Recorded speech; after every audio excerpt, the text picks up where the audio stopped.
অবশ্যই ইনশাল্লাহ রাত 11টায় লাইভে আসবো। তো আমি কথাটা বলি, আজকে লাইভ থেকে বিদায় হব। তো কথাটা বলি, সমস্ত ফেরেশতারা কিন্তু সেজদা করার পরে একমাত্র ইবলিস সেজদা করে নাই। তখন সে কি বলছিল জানেন? তখন আল্লাহ পাকের কাছে সে তিনটে জিনিস চাইছিল। যে আল্লাহ পাক কিন্তু তারে না, প্রথম ছিল সে সমস্ত ফেরেশতার সর্দার।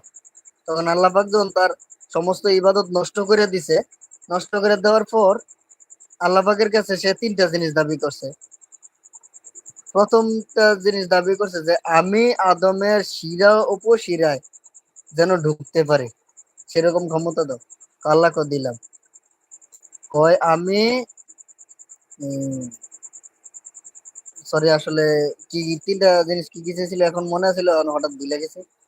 তো মানে তিনটা জিনিস চেয়েছে। আরেকটা হইতেছে যে তার হায়াত চেয়েছিল কিয়ামত পর্যন্ত।